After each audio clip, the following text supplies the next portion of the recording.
makosana kunali nkhope zomvetsa chisoni pomwe makolo amalira mosatonthozeka kuphatikiza pamenepo achibale komanso anzake ophunzira wa ku sukulu ya ku Achenjede yemwe anaphedwa masiku apitawo ku Zomba pomwe thupi lake limayikidwa m'manda ku manda aku 6 miles ku Zomba dzulo limenelo. Enabe nkumadabwa kuti chinachitika chenicheni ndi chani. Tafotokozani bwinobwino nkhani zake, anaphedwa chifukwa chani. Ndithu makosana nkhani zake zomvetsa chisoni kwambiri. Tikaonatu chithunzi chomwe chikusewera pa skrini pathu, ophunzira amenewo dzina lake anali Robert Kumtenga, zaka zake zakubadwa ndikuti zinali 25. Iyetu amaphunzira ku sukulu ya ku Achenjede yomwe imadziwika zona kuti Malamulo College of Health Sciences ndi ku university imeneyo amachita maphunziro a nursing. Awo chimene chinachitika ndi chonena kuti monga amene timadziwa kuti ana ophunzira ku sukulu ya ku Achenjede nthawi zina zake akaphunzira maphunziro awo amawatumiza malo osiyanasiyana komweno amakagwira ntchito zogwirizana ndi maphunziro awo kuonjezera nkhani ya ukadaulo okhudzana ndi maphunziro awo ena amazangoti ma attachment. Ndimene ndithu nthawi zambiri zimakhala zikuchitikira. Awo chimene chinachitika ndi chonena kuti Malemu Robert Kumtenga ku sukulu kumene amaphunzira ku Malamulo komweno ndi m'boma la Tcholo ataphunzira maphunziro awo anafika nthawi yoti apite kukagwira ntchito ku zipatala komweno amangoti kuma attachment.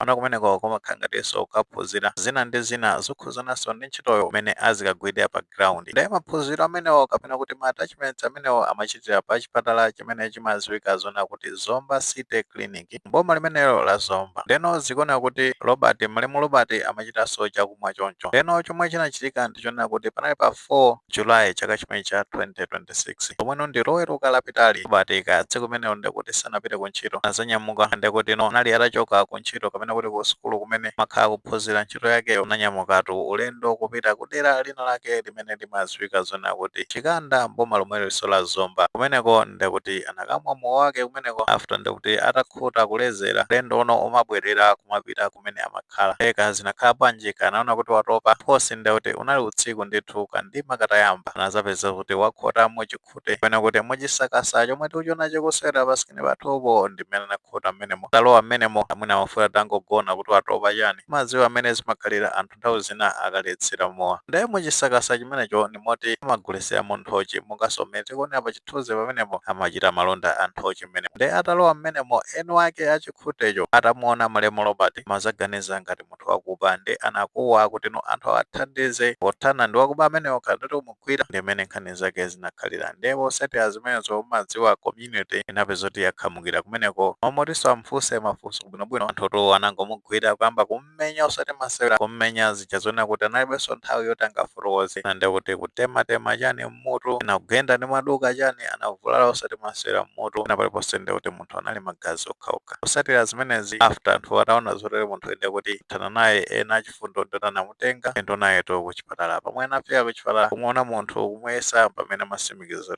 munthu itu ngakhale mabwera naye ku chipatala kuno koma ndoti wafa kale watisiya. Ndimene zinakhalira imfa yaketu yosakhala. Ndipo posatira incident imeneyi apolisi anadziwitsidwa monga timadziwira kuti makesi ngati amene ndoti apolisi amene zoti apangenso intervene. Ndipo tenga ndi oyankhulira polisi ku Zomba amene watu ndi Constable Andrew Mwale anasimikiza za nkhani imene kuti community kumene kapena kuti mobo ndimene inapha mkulu amene Malemu Robert Kumtenga nkhanitu zosakhala bwino. Makazi olitisa kumakolo kusatira zimenezi ndikuti unachitika dongosolo bwinobwino monga umene zimakhalira nkhani yokhuza ndi mwambo wa maliro. Mano zinazo zomvetsa chisoni kwambiri kuona makolo omwe amalirira pino hope yomwe anali nayo yapitatu m'madzi. Amakhala ndi chiyembekezo kuti mwina mwake tsiku lina lake Malemu Robert ndikuti azagwira mkono. Mano zinazo zomvetsa chisoni kuti mwana wawo ndikuti wapita mwenjera yotere kuphedwa ngati galu pa tchimo lomwe iyeyo sanachite chifukwa cha bulutu wa anthu ena ake omweno achita kusaweruzika kumeneko. Of course thupi la Malemu Robert ndikuti ayika kumanda aku 6 miles monga amene tafotokozera kale m'boma limene la Zomba. Mano kumudzi kumene amachokera ndi pamudzi umene umadziwika zona kuti Chipeta mfumu yaikulu Chikowi m'boma lomwelo la Zomba. Nkhanitu zosakhala bwino. Of course pa zimene zinachitika kwa Chikandako magazi kumeneko munachita zinthu za utsiru kwambiri. Amati kuti munthu wapezeka kandi kuti munthu ameneyo mukunkayikira kuti ndi wakuba chifukwa malamulo salola kupha munthu amene kumpanga expose tocha ya mtundu wina uliwonse. Tikatenga malamulo makamaka amene amayankhulira nkhani yokhuza ndi munthu, malamulo ali clear kunena zona kuti munthu wina aliyense ali ndi ufulu okhala ndi moyo potengeranso ndi section 16. Ndipo palibe munthu wina aliyense amene amaloledwa kapena amapasidwa mphamvu nomata kuti munthu amene kandi law enforcer kandi private citizen kandi mfumu ya mmodzi kandi ndani alibe mphamvu yochosa moyo wa munthu. Ndino tikapitira ku section 19 ya malamulo imafotokoza bwinobwino mwachimvekere kunena zona kuti munthu sakuyenera kulandira any extreme punishment kapena inhuman treatment ya mtundu wina uliwonse kapena extreme torture ina iliyonse. Munthu sakuyenera kukumana ndi zinthu ngati zimenezo nomata kuti munthu ameneyo mumukayikira kapena kuti mwampeza kuti amaba kaya matani wapalamula china chake. Ifeyo ngati ma citizens tilibe mphamvu ina iliyonse pochita mchitidwe ngati umenewo. Chimene chimangofunikira ngati mmene zinakhalira pamene pa ndikungompanga confront andiso munthu woti waledzera otakuzindikira bwinobwino kuti munthu waledzera olakhala zona kuti munthu ameneyo angofuna kupanga trick ngati waledzera mo munthu matha kumpanga judge potenga ndi narrative yake. So mmene zinakhalira pamenepo zinaito zinthu zosakhala bwino ngopanga rush kunena zona kuti munthu amene ndi wakuba. Of course ngati tikunkayikira amene ndithu kufunsidwa bwinobwino osati kufikira kumenya mpaka nakupha munthu onena kuti ndosalakwa ngati mmene zakhalira. Andiso tikapita mu constitution momwemo makamaka tikapita pa section 42 mafotokoza zona kuti munthu uyo ngakhale atapeza kuti ndolakwa kuti mwampeza ndithu kuti waba chinthucho palibe amene ndi mphamvu yoti alange munthu ameneyo. Chimene chimangofunikira ndi chonena kuti motenga munthu ameneyo ndi kuti pita naye kandi ku polisi, apolisi akafufuza bwinobwino nkupeza ati kuti munthu amene ndolakwa potengeranso ndi maumboni kapena kuti ma evidence amene tapitisa kumeneko apolisiyo amatha kuzindikira bwinobwino kuti munthu ameneyo ndolakwa adi. Akachoka pamenepo apita naye ku bwalo la milandu kumeneno kampanga approve kuti munthu ameneyo ndolakwa ndi pamene amene akulandira zilango potengeranso ndi malamulo amene amayankhulira. So zimene zachitika apa ndi zinthu zobowa kwambiri sizinakhale bwino potengeranso kuti panalibe umboni ogwirika bwinobwino kuti munthu ameneyo anapeza zoti amaba. Poti nkhani imene ili m'manja mwa polisi kupeta apolisi agwira ntchito bwinobwino kuti onse amene atenga dzanja popha mkulu amene akambwandiridwa anthu amenewo akankhe mulandu ndithu wakupha. Pajatu kuli manslaughter tingoti nomada tengeranso ndi section 209 imafotokoza bwinobwino nkhani zokhuza ndi mada izi. So apolisi ndithu kugwirani ntchito kumeneko mbwandirani onse amene apanga zimenezi cholinga choti anthu ena atengerepo phunziro kuti anthu tisatenge malamulo m'manja mwathu nomata kuti munthu wina wake tikumukayikira kuti palamula mulandu wina wake ngakhale atapeza zoti wapha munthu. Pano ife tilibe mphamvu yoweruza munthu ameneyo ndi bwalo la milandu lokha limene limakhala ndi mphamvu yoweruza kuti munthu ameneyo ndolakwa ndipo alandire zilango potengeranso ndi mlandu umene wapalamula. So apapa ndithu chilungamo chidziwike pa imfa ya malemu Robert Kumtenga. The other thing we want to emphasize ndokhuza ndi anthu pomwe notapita kukatenga chakumwa chitentimwe komanso we need to be responsible zipange way kuti mene tamweramo titha kuwanisa kuyenda bwinobwino kafika kumene timakhala pangati sizipanga way zosatira zake zimakhala zosakhala bwino. Inaso kumakumana ndi accident ngati mmene zakhalira pamene papa ndi mkulu amene malemu Robert. So inonso inowake chikhute inowake chistructure chimene chichi kumene kumpanga question munthu amene ndi munthu woti waledzera mowa easy mugwira osati ngofikira kuwa pamenenso panalibe umboni ogwirika bwinobwino kuti munthu amene anakuberani kapena chani amene waso afuna ndithu kuti lapanidwa ndi ufunsidwa bwinobwino kupasidwa uwambo ndithu nkhani zake zosakhala bwino zomvetsa chisoni. Pampeto penepene tingoti pepani makolo komanso ophunzira anzake a malemu Robert komanso achibale onse omwe akhuzidwa ndi imfa ya malemu Robert. Mpetete mzimu wa malemu Robert kuti uwuse mumtendere Ambuye ndithu aulandire. Pepani ndithu pepani sizinaende pamenepa Ambuye mwayonda mmene akwanise kutonthozani mnyengo imeneyi ngotheka toma kwasanamwe ndi maganizo pa nkhani imeneyi makamaka pamene yankhula zina kuti ophunzira wa school ya ku Achenjede yemwe anaphedwa kuzomba pa 4 July chaka chimene cha 2026 pomukayikira kuti ndi wakuba. Ophunzira ameneyo thupi lake ndotilayikidwa kuzomba komweko kuwanda aku 6 miles. Ngati maganizo ameneyo tinawo titha kufotokoza comment section koma tikamapereka tikumbukirenso kulemekeza maganizo anzathu.